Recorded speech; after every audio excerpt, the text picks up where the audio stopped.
yeah, Sa Ra Garvey, you have a massive impact on my life even now until when I was even young, because I used to watch you at on Family Affairs when you Oh were wow. an actor. Yep, When Stephen I was Burrow when acting. I was 10 years old. Yeah. Wow. Bro, So true yeah, fam. That's yeah. crazy. But thank you, bro.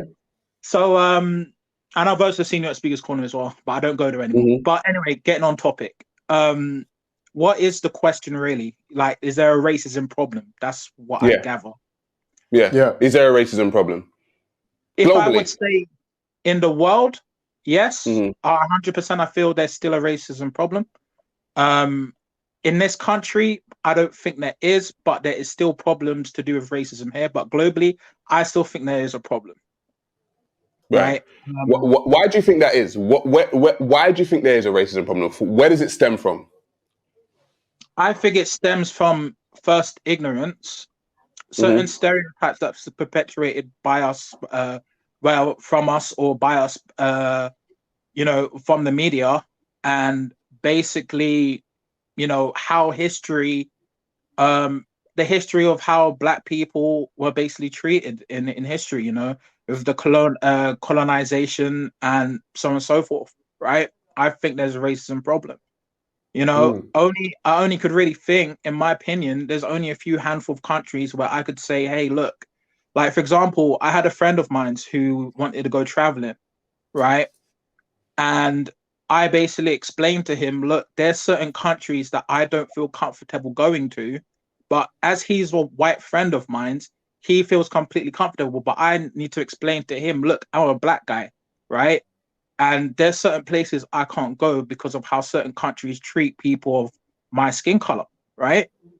Um, I also feel as if, if you look at other continents, how Black people are depicted, just look at like sometimes the Middle East, you know, big area Mm. there, some parts of Asia as well, like China, various places like that. Like we are depicted in a bad way. Even some religions. Well, one particular religion, which I'm not going to say, but you know, you've got to look and you got to look at it and you think, yeah, there is still a problem. Like some of us, like this is why I say, right, what happened in America at Buffalo, I actually saw the recording and it generally saddened me and I was caught off guard. I didn't really want to see it, but because someone sent it to me on WhatsApp and obviously there's no description or no title, I just watched it. And Right. what really saddened me was when a black woman that elderly black woman just going about her day, getting shot down and she's just grasping for breath and she gets shot again. Like that type of stuff really bothered, like it really, really bothered me. And this is why, in a way, I'm kind of grateful that I live in Great Britain. I live here because we don't have to deal with things like that. But I understand that, yeah, there is some racism in this country, right? But I don't think it's as bad as other parts of the world. That's why I say there's still a problem with racism in this world. What we're gonna do later on, actually, because the show's kind of structured, we're actually gonna get into what racism is like outside of the Western world, and whether the racism within the Western world is the same as the racism that is actually outside of the Western world towards Black people. So, listen, Jesse, man, thank you for calling in, bro. Like, you just kind of you took me aback with that whole going back to the whole family affairs thing and acting and blah blah blah. But yeah, thank you very much for calling in, brother. We're gonna get some more people in, and we're gonna continue on with the show. Okay. Even call in later, Jess, as Some well. final words before I go. Just Yeah, give a yeah, couple. yeah. Give me your final Please thoughts. do. Yeah, I appreciate this platform. I was reluctant to show my face, but I say sod it. Like this is very important to me. And I also want to make I also do have my own platform as well, which helps like people who come from fatherless homes and like solutions and videos in terms of what they can do. And this isn't Nice. just for Black people; it's for people everywhere. Because I think this is another problem with racism is that because we don't have fathers, a lot of fathers, especially in the Black community, but it's also other communities as well. We don't have fathers around, and we don't know Mm, how to navigate and deal with racism properly. And mm, that's why I say, look, I created this platform. It's and just to say, and I'm a guy who's fatherless myself. Like my father passed away when I was 30 and 20, Sure. and I had to learn I literally had to learn to be a man myself. You see, so that's what I say. And my life is wonderful now. Like I love life now. Like I don't see any That's problems in good, my brother. life. But I'm gone now. I finished talking. Thank you very much, Jesse. Jesse, before you go, plug your channel. My channel is called OGM Fatherless. I'm also on Instagram. I'm also on Twitter as well, and I'm on YouTube. It's just basically videos about what men can do, and some females as well. It's not just for boys and male and females, but it's for both genders, and to see what they can do to basically alleviate the effects of not having a father in the home. Fantastic, man. Yeah, I have experience in that field as well, because I was a youth worker as well, so I know what it's like. But I don't want to babble on. I want other people to talk as well. Yeah, we got a couple other callers. Thank you, Jesse, man. Thank you, Jesse. Salute to you, bro. Hello.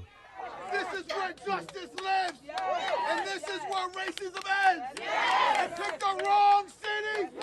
The 18-year-old suspect, Peyton Gendron, had driven more than 200 miles to launch the atrocity, deliberately targeting a neighborhood that he knew to be predominantly African American. He has already appeared in court, subdued, wearing a mask, and in jail-issued paper clothing. He pleaded not guilty to charges of first-degree murder. Possible active shooter at the top. There are still shots being fired. The attack was aimed at this supermarket, police reacting within moments. 3 down inside so far, 2 outside, radio. The gunman shooting victims both outside the front doors and then stalking the aisles for additional victims. We're going to need some officers inside the top because we have numerous bodies. Police have described it as a scene out of a horror movie. He was very heavily armed. He had tactical gear. He had a tactical helmet on. He had a camera that he was live streaming what he was doing. Walked into the store and began engaging customers. The president has also today expressed his horror at the events in Buffalo. We must all work together to address the hate that remains a stain on the soul of America. The hearts are heavy once again, but a resolve must never ever waver. Gendron's motives are known because he listed them in extraordinary detail in a hate-filled manifesto. He also live-streamed the attack on Twitch, a video-sharing platform. I feel like racism doesn't limit itself to America or Europe, the Middle East. Racism, I think, is a global problem. Yeah. And I think the reason why, on the Black Opinion, we don't necessarily always talk about racism, but when it does rear its ugly head, I think it's time to talk about it. Do you know what I mean? Yeah. So that boy, I say boy, is he a man? Devil. All right, devil. Demon. He drove 200 miles. 200 miles to go You're and not do much this. of a boy when you drive 200 miles. Yeah, he drove 200 miles to do this. Even more premeditated. Yeah. Damn. I can't help but to think this. I think law enforcement are working with these guys, man. Really? How is it you're taking him in unharmed? Tamir Rice is playing with a toy gun. Police show up, shoot him as soon as they jump out of the car. This guy shoots unarmed black people and police take him in unharmed. Hang on a minute. Roxy, do you think, you sort of don't just said, do you think law enforcement are working with, do you think that's a bit outlandish? Law enforcement are working with these people? Hang on, let Roxy say something. Go on. It's just the injustice of it for me. You know, like, maybe they're not necessarily, he didn't necessarily pen the manifesto with a Fed by his side, but it's the fact that he's turned up, he's committed this crime, and what, they've just gone in there, hands behind his back, into the car, off for questioning. If that was a black guy, there would be no questions. He would have been laid out. But would he? Would he? Yeah. We've seen evidences of it in other cases. Innocent black people sitting in their car. What was it? Was it 59 shots? No, it's more. It was 136. 136 shots into a car, where a black man was just in the car. It was 2, black man and a black woman. And a black woman.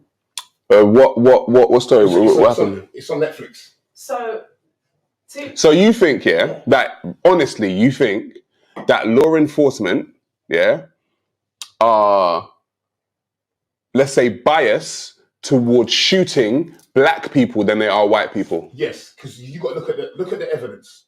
You got Dylan Roof, he did the same thing. We're going to get into that a little bit later. Okay, cool. But these guys that do these types of acts, they always follow a pattern. They get taken in, they get given McDonald's or Burger King or whatever it is. They don't get harmed. You know this person is a threat to society, but you take them in unharmed. A black man walks down the street with his headphones in, just crossing the road and gets shot however many times for crossing the street. Tamir Rice is playing with a toy gun. He gets shot, a little youth, just for playing with a toy gun. So the police know who's a threat and who's not. But when you come up to someone like this, for some reason, he goes in unharmed. I'm not having it. I have a theory that historical reference with a family narrative to it leads to a subconscious understanding to the criminal or victim, depending on what side you sit on. Yeah.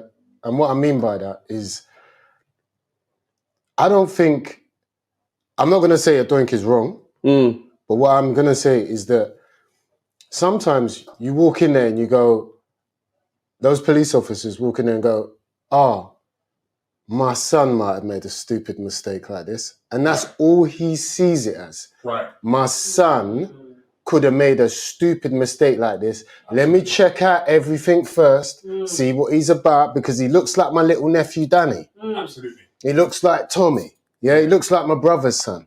Yeah. And when it's us, you don't relate when you see a 6-foot black man with a gun. You don't even care about what the situation is, whether he's a person who's trying to save people in there from a shooter. They will just take him out. And I wouldn't say every time, but I'll put my money on it. All right, so you see what I don't want to do, yeah? I don't want to get into conspiracy theories, yeah? Yeah. So what I want to do is I want to get into facts. Yep. Yeah? So, Adoink, if you play the video of myself and Tommy Robinson, we'll get into some facts and let's see some stuff. Specifically, in 2006, the FBI done a 9-page report. If you want to look at it, if anyone else wants to look at it, it's on documentcloud.org. About white supremacists. They have investigated that there are white supremacist neo-Nazi gangs infiltrating the police forces of America. Okay, that's the FBI. But if we go back, black people have known that there have been white supremacists within the police force of America for a long time. If we go back to 1988, right? NWA, which is a rap group, made a song called Fuck the Police. Why did they make that? They were speaking about the police brutality within their song.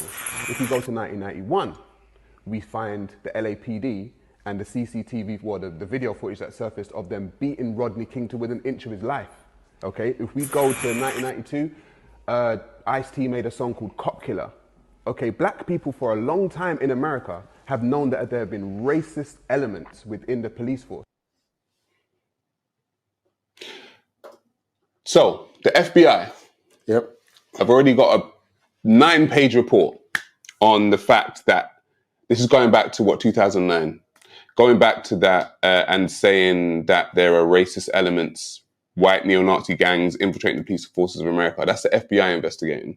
So when people are saying, oh, you guys are talking some conspiracy stuff, the police ain't, I'm just saying, I don't like to get into the emotional argument. I like to say, listen, the FBI have already investigated it, right? The FBI is saying that there are racist elements in the police force.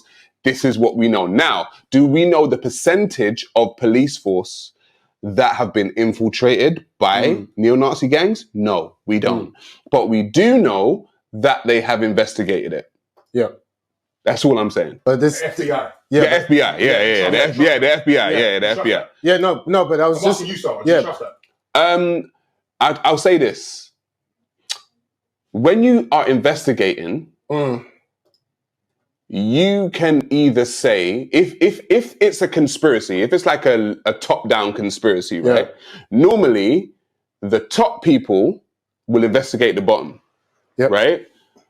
But the bottom people can't investigate the top because the top are too, you know what I mean? They're too, they run things. They're hands off.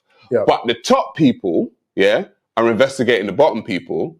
saying, hang on a minute, something's not right here. Like, let's investigate. So I'm not saying the FBI are right or wrong. All I'm saying is the FBI have investigated it. And they've been looking at the fact that there are neo-Nazi and white supremacist gangs infiltrating the police forces of America. And then you can believe it or not believe it. What I'm saying is they've investigated it, and then what? Yeah, but nothing's changed. Yeah, but I don't need the FBI. It's a great statistic you brought up, yeah. But I don't need the FBI to tell me what I know. Yeah. Through living day-to-day life. Now, sorry to cut you. I was with Big Bro the other day. Yeah. Right? And Big Bro done a talk and he was talking about the Brixton riots. Now, Big Bro, big up Big Bro. If you're watching Big Bro, big yourself up, right? Big up Big Bro. And he done a talk and he was talking about the racism in the 80s in Great Britain. Yeah. Right? That led to the Brixton riots. And he was talking about some of his own stories growing up in the 80s. Yeah. As a black man, Big Bro's like 6'5", big guy. Do you know what I mean? But Big Bro he's a businessman. He's not, you know what I mean? He's not a criminal. He's not any of that. Do you know what I mean? So it's like him as a black man growing up in the 80s, right? I remember when I'd done the interview with Lee Jasper, a doink, you filmed it, right? And he was saying that in the 80s, the police in the UK used to flash their NF badges at you, before they arrest you to let you know what time it was, They used to flash their NF badges. So the UK is not devoid of this type of racism. The only thing when it comes to the UK is that they don't have guns. I'm going to ask a question. What is the reason for racism? What do you think the reason for racism is? This show is popping today, mate. On to Roxy. Roxy, what do you think the reason for racism is? That is a powerful question. Big, yeah. It's hard to get into that mindset even. I'd say it's been created out of fear.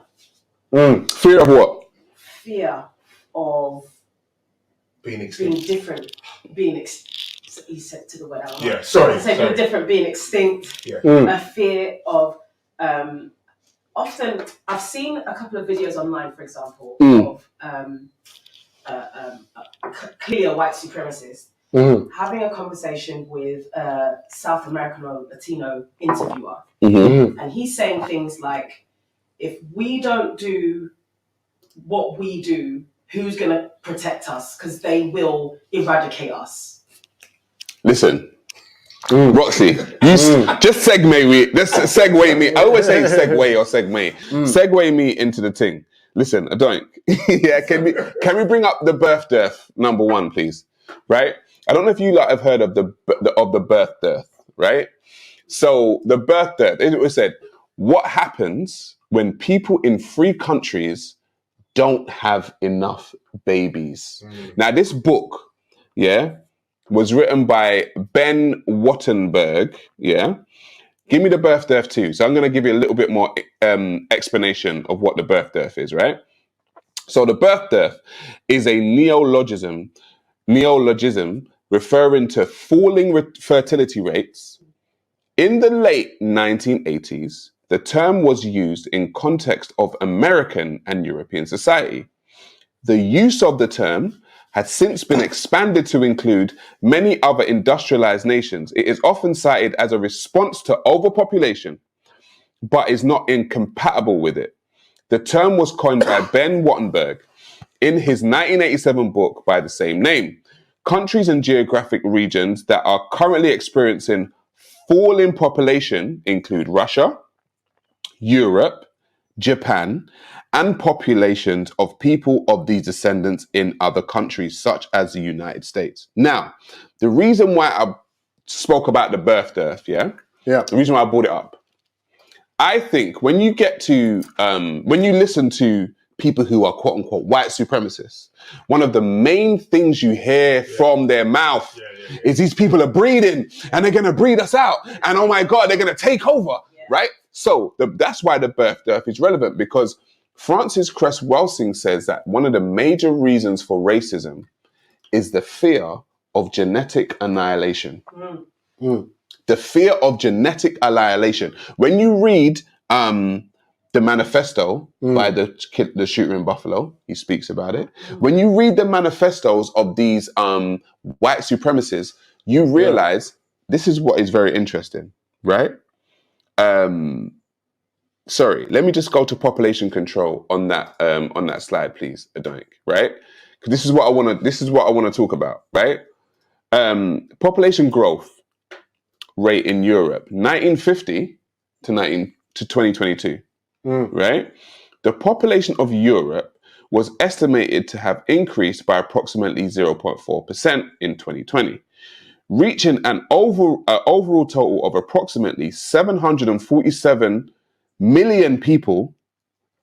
Since 1950, Europe's population growth rate has never exceeded 1% and was even declining between 1996 and 1999. Right.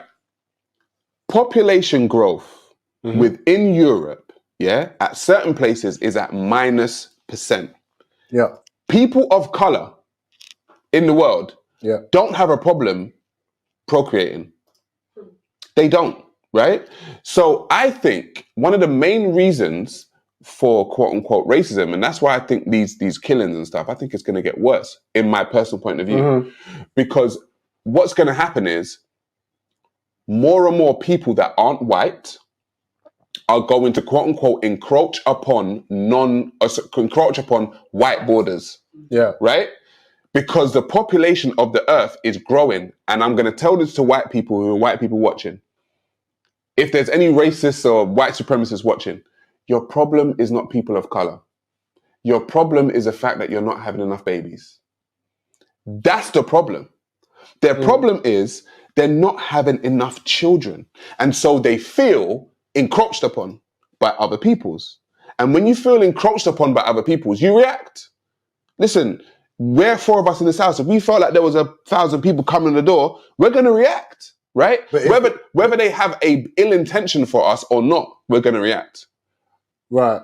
I have a kind of strange outlook on it. Go on. Like, I don't think you were ever the majority numbers. And this is all due respect to our white audience. This ain't got nothing to do with hate. I don't even deal in hate day to day. It's a pointless endeavor. Like, listen, there is the Adam and Eve story. Believe it if you want to believe it. Believe how man or the origins of man, whatever story you want to believe in, yeah? But, maths. If you understand how many black people or people of color there are on this planet, yeah? Honestly, like, white folks, please relax. Like, white people, relax, just relax. White people your numbers were never that big. They make up 9% of the global population. Yeah, that's what I'm saying. Chill. That's why I want them. Like, it's almost like I want to say to our white human family, like, just get some therapy. It ain't that deep. Yeah. Most people admire you. Most people want to be you. Yeah. Most people emulate you. Yeah. There's no need to be so paranoid. And this isn't all white people, because I got a bunch of good white people that I've grown up with, bro. Like, real ride or dice. Yeah. And they've never had this issue with me. We've just been friends. Yeah. But there are a lot of people sit in their little areas in, like Buckinghamshire and all these other areas, and they sit in their little areas and they don't really experience the rest of the world. So they don't really get to see that wherever you go around the world, it's going to be people of color, bro. So you need to, do you know what it is? You need to almost stop separating yourselves.